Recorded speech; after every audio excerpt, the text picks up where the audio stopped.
우리가 무엇인가를 바라본다는 것, 우리의 시선은 매우 중요한 의미를 담고 있는데요. 먼저는 나의 시선, 나의 시각은 내가 어떤 사람인지를 드러내 보여줍니다. 사람은 자기가 좋아하는 것, 자기 마음의 갈망, 자기가 바라는 것을 이렇게 자꾸 쳐다보게 되어 있기 때문에 그렇죠. 그래서 저 사람이 뭘 자꾸 쳐다보는가, 저 사람의 시선이 어디에 가 있는가를 보면 저 사람이 어떤 사람인지를 알 수 있습니다. 아침에 눈을 뜨자마자 주식을 바라보고 부동산 시세를 바라보는 사람들, 하루 종일 홈쇼핑을 바라보는 사람들, 하루 종일 예능과 드라마를 바라보는 사람들, 하루 종일 여자를 바라보고 음란한 것을 바라보는 사람들. 그러한 사람들은 그 사람이 바라보는 시선을 통해서 그 사람이 어떠한 사람인가를 드러내 보여준다라는 것이죠. 그리고 우리의 시각은요, 우리가 바라보는 이 시선, 이것은 또한 내가 어떤 상태에 있는가도 드러내 보여줍니다. 같은 사람, 같은 상황을 바라보는데도 어떤 사람은 부패한 육신의 영향을 받아서 늘 왜곡해서 바라보고 부정적으로 바라보는 사람들이 있어요. 하나님은 우리에게 영적으로 바라보라고 하시지만 언제나 이런 사람들은 육신의 영향을 받고 있는 상태에서는 늘 왜곡해서 바라보고 꼬아서 바라보고 부정적으로 바라보죠. 그래서 10가지 좋은 점이 있어도 한 가지 나쁜 점을 바라보면서 그러한 사람들은 자신이 의롭다라고 생각하고 남들보다 더 잘 본다라고 생각하는 경향들이 있습니다. 그래서 이러한 사람들은 육의 영향을 받아서 바라보기도 하고 또 어떤 사람들은 자신의, 그러니까 이성적으로만 생각하고 바라보는 것이죠. 부패한 육신의 영향을 받아서 바라보거나 혹은 자신의 영향, 이성적으로만 생각하면서 바라보는 사람들이 있습니다. 어쨌든 우리의 시선, 우리가 어떻게 해석하느냐, 우리가 무엇을 바라보느냐는 내가 어떤 사람이냐도 드러내고 내가 지금 어떤 상태에 있느냐라고 나는 것도 드러내 보여줍니다. 그리고 또 나의 시선, 이것은 또 내가 앞으로 어떤 사람이 될 것인가 하는 것도 드러내 보여줍니다. 우리는 내가 좋아하는 것, 내 마음에 있는 것을 바라보기도 하지만 내가 바라본 것이 내 마음에 영향을 미치거든요. 내가 계속해서 보고 있는 것이 앞으로 내 삶을 결정하게 되고 내 마음을 영향을 미쳐서 내 마음에 영향을 미쳐서 결정하게 된단 말입니다. 그러니까 저 사람이 지금 뭘 보고 있느냐는 앞으로 저 사람이 어떻게 될 것인가를 드러내 보여주기도 하는 것이죠. 그러니 우리의 시선이라는 것, 우리가 무엇인가를 바라본다 하는 것은 매우 중요한 의미를 내포하고 있는 것입니다. 오늘 이 시편 92편, 우리가 오늘 봉독했던 이 시편 92편은 시편 4권의 세 번째 시인데요. 우리는 이 시를 통하여서 이 광야를 지나는 동안 광야 같은 인생에서 우리의 시선을 어디에 둬야 되는지, 우리는 무엇을 바라보면서 우리의 인생을 살아가야 되는지에 대하여서 근본적인 교훈을 우리에게 주고 있습니다. 그래서 우리는 오늘 이 시편 92편을 통하여서 나는 나의 인생을 살아갈 때에, 나는 광야를 걸어갈 때에 무엇에 시선을 두고 걸어가야 되는가, 하나님이 바라보라 하는 것이 무엇인가를 두 가지로 나누어서 살펴보려고 합니다. 그 첫 번째는 하나님과 그분의 하신 일을 바라보라라고 말해요. 하신 일. 우리는 우리의 인생을 살아가면서 반드시 이 일을 해야 합니다. 광야를 걸어갔던 하나님의 백성들은 뭘 봤죠? 광야 같은 인생을 걸어갔던 하나님의 백성들은 시선을 어디에 두고 있었습니까? 대표적으로 두 군데의 시선을 두고 있었는데, 먼저는요, 자기에게 없는 것에 시선을 두었어요. 대신에 이집트에 있는 것에 시선을 두면서 계속해서 살았어요. 민수기 11장을 한번 가볼까요? 15절 있습니다. 5절입니다. 시작. 우리가 애굽에 있을 때에는 값없이 생선과 오이와 참외와 부추와 파와 마늘을 먹은 것이 생각나거늘 이제는 우리의 기력이 다하여 이 만나 외에는 보이는 것이 아무것도 없도다. 광야를 걸어가는 동안 자기의 인생 가운데서 지금 내게 없는 것을 계속해서 바라봐요. 그런데 그건 어디에 있어요? 이집트에 있는 거예요. 그걸 계속해서 바라보면서 광야를 걸어가고 자기 인생을 살아갔던 사람들입니다. 그리고 또 광야에 있으면서 이 백성들은 뭘 바라봤죠? 자기 삶에 있는 고통, 거기에 집중해서 바라봤어요. 우리가 어제 살펴보았던 시편 91편을 보면 3절에 보면요, 이렇게 말하는 이유가 광야에는, 그리고 우리의 인생에는 새 사냥꾼의 올무가 있기 때문이거든요. 심한 전염병이 있기 때문이에요. 5절도 보시면 밤에 찾아오는 공포가 있어요. 낮에도 날아드는 화살이 있습니다. 어두울 때 퍼지는 전염병이 있고요. 밝은 데에도 찾아오는 재앙, 내가 이게 제한할 수 없는 재앙이 있습니다. 1000명이 넘어지고 10,000명이 엎드러지는 전쟁과 같고 기근과 같은 상황들이 있단 말입니다. 그런데 이건 우리 모두에게 다 허락된, 우리 모두에게 있는 그러한 상황들이, 그런데 거기서 우리의 시선은 늘 내게 없는 것, 이집트에 있는 것을 바라보거나 내 삶 속에 있는 고통, 거기를 부각시켜서 계속 그것만 바라보는 그러한 시선을 가진 사람들인 것이죠. 그런데 하나님은 오늘 이 본문을 통해서 우리에게 뭐라고 말씀하십니까? 인생 가운데 없는 것도 있다. 그리고 인생 가운데 고통도 있다. 그러나 하나님이 바라보라 하신 것은 무엇입니까? 오늘 1절부터 3절에 이렇게 그가 시를 시작하죠. 지존자여 라고 이야기합니다. 아무것도 없는 광야, 고통 많은 세상, 내 인생 가운데서 우리는 뭘 바라봐야 됩니까? 눈을 항상 들어야 돼요. 지존자를 바라보라 라고 이렇게 얘기해요. 근데 우리가 하나님을 어떻게 봅니까? 오직 믿음으로만 볼 수 있어요. 그래서 우리는 하나님을 하나님이 하신 일을 통해서 확인하게 되는 거예요. 하나님께서 하신 일을 보면서 내 삶 속에 하나님이 계시다는 것을 확인하고 믿음으로 하나님을 확인하는 거예요. 그래서 하나님은 우리가 우리 인생을 살아가면서 째깍하면 과거가 됩니다. 째깍하면 또한 과거가 돼요. 그러면 그때마다 우리는 우리 삶에 행하셨던 하나님의 일을 보라고 이야기를 해요. 그래서 4절과 이어지는 5절에 보니까 그 다음 절요. 여호와여 주께서 행하신 일로 나를 기쁘게 하셨으니 주의 손이 행하신 일로 말미암아 내가 높이 외치리이다. 여호와여 주께서 행하신 일이 어찌 그리 크신지요. 주의 생각에 매우 깊으신. 하나님께서 일하셔도 우리가 보지 않으면 하나님이 하신 일에 대하여 기뻐할 수도 없고 그것이 큰지도 알 수 없어요. 하나님은 우리 인생 가운데 하나님이 하신 일을 바라보라 라고 이렇게 말씀하고 있는 것입니다. 그 일을 바라볼 때에 우리는 하나님을 확인하게 되는 것이죠. 그러니 삶을 살면서 저와 여러분이 반드시 해야 되는 일이 있어요. 우리 삶 속에 지나간 시간 속에 째깍하면 지나가는 이 시간들 속에서 하나님이 하신 일을, 하나님이 내게 하신 일을 확인하고 그것을 통해서 하나님을 확인해라, 하나님을 바라봐라 라고 말하고 있는 것입니다. 그래서 이스라엘 백성들은요, 하나님이 이집트를 심판하셨던 그 심판을 바라보면서 심판하신 일을 통하여 심판하신 하나님도 바라봐야 되는 거예요.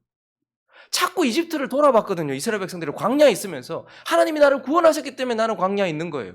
그런데 자꾸 이집트를 돌아봤어요. 근데 그때마다 이집트에서 하나님께서 하신 일, 그 이집트를 심판하셨고 어린 양의 죽음을 통해서 나를 구원하셨던 그 일, 그걸 계속해서 바라봐야 돼요. 홍해를 가르신 하나님과 그 하나님이 하신 일을 바라봐야 돼요. 하나님이 홍해를 가르시고 나를 거기를 건너게 하시면서 나는 새로운 피조물이 되게 하셨단 말입니다. 나는 씻어주셨단 말입니다. 그것을 바라봐야 되는 것이죠. 하나님께서 여기 두신 구름 기둥, 저게 도대체 뭔가? 그런데 그것이 계속 성막 위에 떠오르면서 우리를 인도하고 계시는 하나님, 그래서 계속해서 인도하시는 하나님의 인도하심을 보면서 하나님을 확인해야 되는 거예요. 반석에서 물이 나오기 시작했습니다. 그것을 보면서 하나님께서 내게 하고 계신 일을 통해서 하나님이 하신 일을 계속해서 확인해야 되는 거예요.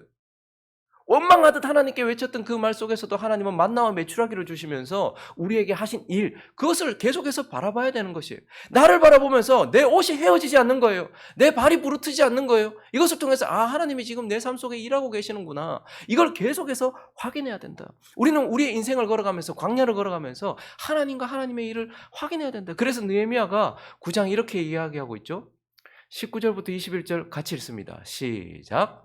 주께서는 주의 크신 긍휼로 그들을 광야에 버리지 아니하시고 낮에는 구름 기둥이 그들에게서 떠나지 아니하고 길을 인도하며 밤에는 불 기둥이 그들이 갈 길을 비추게 하셨사오며 또 주의 선한 영을 주사 그들을 가르치시며 주의 만나가 그들의 입에서 끊어지지 않게 하시고 그들의 목마름을 인하여 그들에게 물을 주어 40년 동안 들에서 기르시되 부족함이 없게 하심으로 그 옷이 헤어지지 아니하였고 발이 부러뜨지 아니하였으며 이렇게 말하고 있습니다. 그러니까 바라봐야 돼요. 하나님께서 내 삶 속에서 무엇을 하셨는지, 저와 여러분의 삶 속에서 우리의 과거 속에 하나님 뭘 하셨는지 그걸 바라봐야지 하나님이 내게 하신 일로 인하여 내 마음의 기쁨이, 그리고 하나님이 하신 일을 바라보며 크신 하나님을 높일 수 있다는 말입니다. 그러므로 저와 여러분이 우리의 광야를 걸어갈 때, 나의 인생을 걸어갈 때 하나님은 나의 시선을 하나님이 하신 일에 두라라고 말씀하시는 것이죠. 그리고 또 하나, 하나님은 오늘 이 시편 92편을 통하여서 인생을 살아갈 때에 광야를 걸어갈 때 우리가 무엇을 바라봐야 되는가? 그 두 번째는 악인과 의인. 그런데 그것의 결국을 바라보라는 거예요. 그것의 결국을 바라보라라고 이렇게 말하고 있어요. 하나님은 인생을 걸어갈 때 우리가 하나님을 바라보래요. 그래서 하나님이 하신 일을 계속해서 확인하래요. 근데 또 한편 사람을 또 바라보래요. 하나님께서 두 부류의 사람을 나누시죠. 의인과 악인. 그래서 하나님은 사람도 바라봐라. 이렇게 이야기를 해요. 그래서 먼저 악인을 좀 바라보래요. 오늘 7절에 보면 악인에 대해서 말하고 있습니다. 우리가 바라봐야 될 존재들 중에 하나가 악인인데요. 하나님은 악인을 뭐에 비유하십니까? 악인들은 뭐가 같다? 풀과 같다. 악인들은 풀 같다라고 이렇게 얘기하면서 악인의 특징을 악을 행하는 자들은 다 흥왕하다라고 이렇게 표현하고 있어요. 그러니 악인은요, 풀과 같아서 지금 어떻다는 거예요? 흥왕한다는 거예요. 잘 되더라는 거예요, 악인. 근데 하나님이 악인을 바라보라고 하신 이유는 악인의 지금을 바라보라고 말씀하시는 게 아니에요. 악인이 꼭 나쁜 짓 하고 뭐 살인하고 간음하고 뭐 거짓말하고 도둑질하고 사기치고 이런 사람을 말하는 게 아니라 하나님 없는 인생을 악인이라고 하잖아요. 근데 하나님이 없는데도 지금 흥황하더라는 거예요. 근데 하나님이 확인시켜 주시고자 하는 것은 무엇이냐면 악인의 지금이 아니라 악인의 결국인 거예요. 그래서 그 악인을 영원과 이때어 바라보라는 거예요. 그러면 사람들이 사람을 확인할 때에 자꾸 좀 뭐 평균 수명이 너무 길어져 가지고요. 뭐 장수하시기 바랍니다. 뭐 90세 뭐 이건 뭐 기본인 것 같아요. 뭐 100세 아니 여러분들 좀 더 오래 사십시오. 110세 정도로 얘기해 보십시다. 자, 110년을 산다 할지라도 이 110년이라는 시간이 110년만 바라보면 우리 입장에서 봤을 때는 긴 것처럼 느껴질지 모르겠지만 우리가 앞으로 살아가게 될 영원이라는 시간과 이때を바라보면 이건 정과 같아요. 근데 이 사람을 해석하면서 이 정과 같은 시간 속에 흥황했다고 마음이 상하고 저거 악인인데 하나님도 없는데 저는 왜 뭐 손대는 것마다 사업이 잘 되고 집도 잘 되고 자식들도 잘 자랐고 뭐 왜 이러냐? 나는 하나님 앞에 맨날 엎드리고 하나님께 기도해도 내 삶은 이 모양인데 이렇게 생각이 드는 거예요. 근데 하나님은 그 악인의 지금 그 흥황을 바라보라고 말씀하시지 않고 악인의 결국을 바라보래요. 그래서 영원과 이때여서 그 사람을 바라보라라고 이야기하면서 7절은 그 악인의 결국이 어떻다라고 얘기합니까? 다시 7절을 한번 볼까요? 악인들은 풀같이 자라고 악을 행하는 자들은 다 흥황할지라도 어떻게 되는 거예요? 영원히 멸망한대요. 그 끝이 멸망이라고 얘기해요. 영원히 멸망한다 이렇게 이야기를 하고 있는 겁니다. 9절도 읽어보겠습니다. 시작. 여호와여 주의 원수들은 패망하리다. 정녕 주의 원수들은 패망하리니 죄악을 행하는 자들은 다 흩어지리이다. 하나님은 우리 인생을 살아가면서 악인들을 보래요. 그런데 그 악인들의 지금이 아니라 흥황하는 지금이 아니라 영원과 이때요 결국을 바라보래요. 그들은 결국 무너진다는 거예요. 아삽이라는 사람이 하나님을 찬양하라고 다윗에 의하여 부름을 받아서 하나님을 노래했던 사람이에요. 근데 그도요 악인을 바라봤는데 그는 악인을 바라보되 영원과 이때의 악인을 바라보지 않고 결국을 바라보지 않아서 그가 뭐라고 고백하는 거 아니까 시편 73편입니다. 한번 보겠습니다. 하나님이 참으로 이스라엘 중 마음이 정결한 자 선을 행하시나 나는 거의 넘어질 뻔하였고 나의 걸음이 미끄러질 뻔했는데 왜 그랬냐면 악인을 봤기 때문에 이는 내가 악인을 보니까 형통함을 오만한 자를 질투하였다.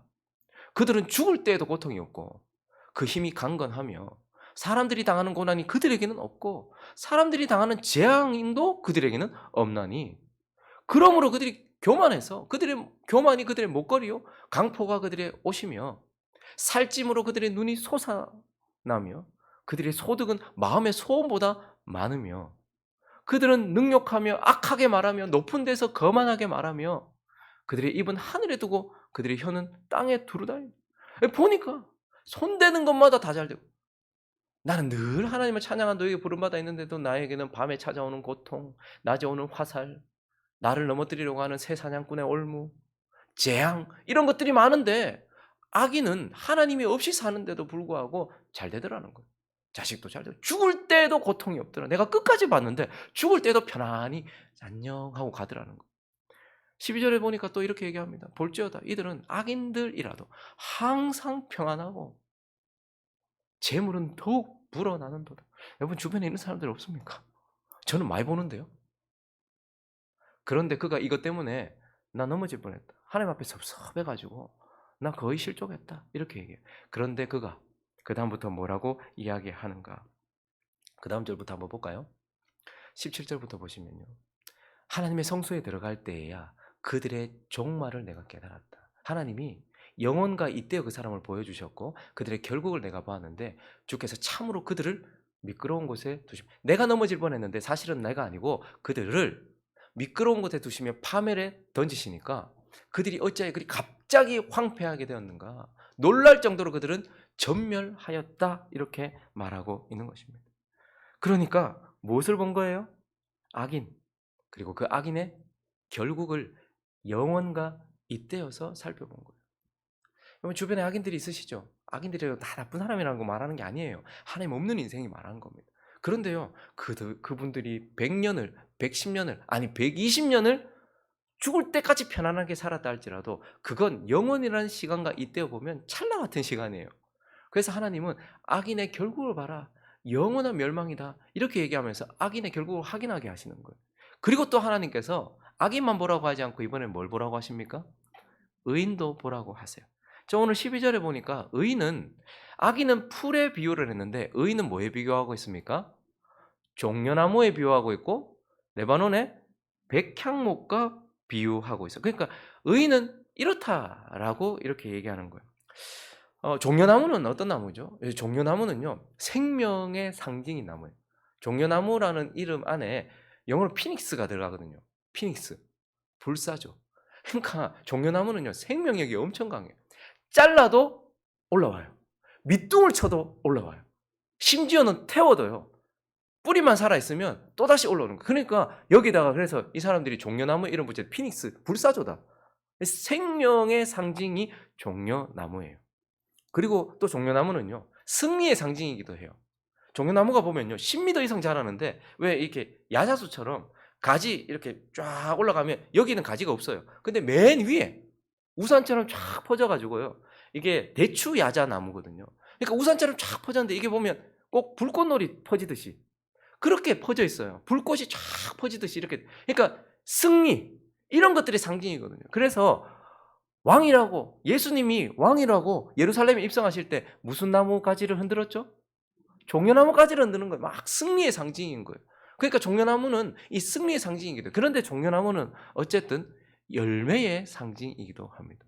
종려나무는요 한 10m 이상 이렇게 자라는데 종려나무가 이렇게 열매를 맺기 시작하면 우산처럼 쫙 퍼진 열매를 맺기 시작하면요 보통은 뭐 햇볕 잘 드는 쪽에 열매 잘 맺잖아요. 근데 종려나무는요 사방으로 열매를 맺어요. 그리고 종려나무 하면 열매 맺기 시작하잖아요. 최소한 150년을 열매 맺는답니다. 그러니까 종려나무는 생명, 승리 무엇보다도 열매의 상징인 거예요. 근데 의인을 뭐에 비유한다고요? 종려나무에 비유하는 거예요. 그리고 또 뭐에 비유하고 있어요? 레바논의 백향목. 이 백향목은요. 2000m 이상 되는 고산지대에서만 자라요. 강한 바람과 그 모진 바람들을 견뎌내는 꼿꼿함이 있는 거예요. 거기에서 자라는 거예요. 그런데 이 백향목이니까 향기가 있는 나무겠죠. 독특한 향기가 있어요. 그래서 벌레가 먹지 않는데요. 그리고 너무 꼿꼿하게 아름답게 자라기 때문에 이 레바논의 백향목으로 가지고 뭘 만들었어요? 거룩한 하나님의 성전을 짓는 거예요. 악한 것이 들어오지 못하는 벌레가 먹지 않는 그래서 성전의 재료가 돼요. 그러나 무엇보다도 이 백향목은요 높이 솟아 푸르름으로 있는 그러한 것들의 상징이에요. 레바논의 백향목은 자라면 몇 미터 정도까지 자랄까요? 40m 이상 자랍니다. 엄청나죠? 그 높은 곳에서 40m 이상 자라니까 사람들이 보면서 얼마나 놀라겠어요. 우와! 근데요 더 놀라운 것은 레바논의 백향목은요 사계절 푸르러요. 거기다가 더 놀라운 것은 시간이 지나면 지날수록 나무도 나이를 먹잖아요. 그런데 백향목은 나이를 먹으면 먹을수록 더 청청해지는 나무인 거예요. 그래서 하나님은 의인을 종려나무와 백향목에 비유하고 있는데 그런데 이 백향목과 종려나무의 특징이 하나 있어요. 종려나무는 열매를 맺는 나무죠. 백향목은 40m 이상 자라서 푸르름의 나무잖아요. 계속 푸르는 나무잖아요. 근데요, 이것들이 보면 종려나무가 바로 심기고 나서 열매를 맺는 게 아니에요. 최소한 5년 동안은 열매를 맺지 않는대요. 그래서 인내를 가지고서 보지 않으면 이 종려나무에 열매를 볼 수 없어요. 1년이 지나도 열매가 없어요. 2년이 지나도 열매가 없어요. 3년이 지나도 열매가 없어요. 4년이 지나도 열매가 없어요. 5년이 지나도 열매가 없어요. 그런데 어느 순간 열매를 맺기 시작하면 사방팔방으로 열매를 맺고 150년 이상 열매를 계속해서 이어간다는 거예요. 그러니 지금 보면 열매가 없는 거예요. 지금 보면 초라한 거예요. 그리고요, 레바논의 백향목도 마찬가지입니다. 레바논의 백향목이 40m 이상 자란다 했잖아요. 그래서 제가 정말 기대했었거든요. 근데요, 레바논의 백향목을 봤는데 너무 실망했어. 요만한 거예요. 이게 레바논, 내가 이렇단 말인가? 막 제가 처음 실망했을 때가 양 봤을 때, 막 우리를 양과 같이 양을 봤는데 얼마나 더러운지. 이거 골치 아픈데 이런 씻어놓으면 안 되는데 나를, 이렇게 생각이 들어요. 그때 한번 실망했고 또 한번 레바논의 백향목 요만 이게 몇 년 됐습니까? 40년 됐대요. 레바논의 백향목은 40년 되어도 뿌리가 내리면서 묘목처럼 보여요. 근데 어느 순간 자라기 시작하면 40m 이상 올라간다는 거예요. 그러니까 지금 보면 아무것도 아닌 것처럼 보이는 거야. 근데 지금 뭐 하고 있어요? 땅으로 뿌리를 내리고 있는 거예요. 의인을 볼 때에, 우리가 의인을 해석할 때, 하나님의 사람을 해석할 때에 지금을 바라보면 악인이 훨씬 나아 보여요. 흥황해 보여죠. 근데 우리는요, 어쩌면 영원이라는 시간과 이때여서 의인을 바라보면 우리는 이 땅에서의 삶이 어쩌면 땅으로 뿌리를 내리는 시간이요, 열매를 맺기 위해 준비하는 시간일 수 있어요. 우리가 하나님의 나라의 시작을 지금 여기서 시작되었고 완성될 텐데, 우리의 시간이 어느 정도 지나면 어쩌면 우리는 하나님의 집에 심겨서 거기에서부터 열매를 맺고 거기서부터 자라는, 우리는 영혼과 잇대어 볼 때 이 시간은 어쩌면 땅으로 뿌리를 내리는 시간이요, 열매를 맺기 위해 준비한 시간일 수도 있단 말입니다. 그렇기 때문에 12절부터 다시 한번 15절까지 읽어보시면 하나님 이렇게 말씀하고 있습니다. 의인은 종려나무 같이 번성하며 레바논의 백향목. 그러니까 시간이 걸리더란 말이에요. 시간이 걸리더라. 그리고 지금 이 순간은 아무것도 아닌 것처럼 보이더라. 그렇지만 이는 여호와의 집에 심겼다. 여호와의 집에 있다. 그래서 우리 하나님의 뜰 안에서 번성할 것이다. 늙어도 여전히 결실하며 진액이 풍족하고 빛이 청청하니 여호와의 정직하심과 나의 바위 되심과 그에게는 불의가 없음이 선포돼 영원히 하나님을 높일 것이다. 지금은 아무것도 아닌 것 같아도 영원이라는 시간과 이때어 보면 그렇게 될 것이다 라고 이야기를 하고 있으면서, 하나님은 너희 인생 살아갈 때 하나님과 하나님 하신 일을 계속해서 주목해봐. 그리고 의인과 악인의 결국을 주목해서 봐야 돼 라고 말씀하시면서 우리의 인생을 걸어가라고 이야기해주고 계시는 것입니다. 말씀을 정리하겠습니다. 여러분, 오늘 시편 92편은요 표제어가 뭐라고 되어 있죠? 표제어 한번 읽어볼까요? 네, 안식일의 찬송시. 그러니까 이 시편 92편은 안식일의 노래인 거예요. 안식일의 노래. 하나님께서 하나님의 백성들에게만 허락하신 시간이 안식일이에요. 딴 사람들은 일요일이에요. 우리는 주일이에요. 이 주일은 뭐 하는 날입니까? 하나님께서 왜 안식일을 주셨어요? 기억의 장치예요. 기억하라고. 그리고 바라봄의 장치예요. 바라보라고. 그래서 하나님은 안식일 날 이 모든 피조 세상을 창조하신 창조주 하나님을 기억하고 바라보게 하세요. 그리고요, 예수 그리스도의 십자가로 인하여서 새롭게 창조하고 계시는 새 창조주 되시는 그분을 바라보게 하시고 기억하게 하세요. 그래서 안식일날 우리는 창조주 하나님, 재창조주의 하나님, 그리고 완성하실 하나님을 바라보고 기억하게 하시는 거예요. 그래서 그 안식일날 뭐 하라는 거예요? 하나님 하신 일을 보라는 거예요. 그리고요, 하나님이 악인과 의인을 어떻게 대하시는지, 그 앞으로 하실 일, 그 결국을 바라보라는 거예요. 그래서요, 이 광야 같은 인생을 살아가는 저와 여러분에게 하나님께서 오아시스 같은 시간을 주신 것이 주일인 거예요. 안식일인 거예요. 그래서 우리 안식일날 뭐 할까요? 하나님이 내게 하신 일을 기억하고 하나님이 내게 하신 일을 바라보는 거예요. 안식일. 그리고 하나님이 의인된 우리를 하나님의 집에 심으셨다는 것과 앞으로 내게 하실 일들을 바라보면서 우리는 힘을 얻고 또 하루를 살아가게 되고 한 주를 살아가게 되고 우리의 삶을 살아가게 되는 거예요. 그러므로 하나님께서 허락하신 안식일, 그리고 우리의 시간 속에서 우리는 하나님과 하나님이 하신 일을 늘 확인하고, 그리고 나의 결국과 악인의 결국을 확인하면서 이 인생을 걸어가는, 그래서 힘있게 걸어가는 믿음으로 걸어가는 저와 여러분 되시기를 예수 그리스도의 이름으로 축원합니다.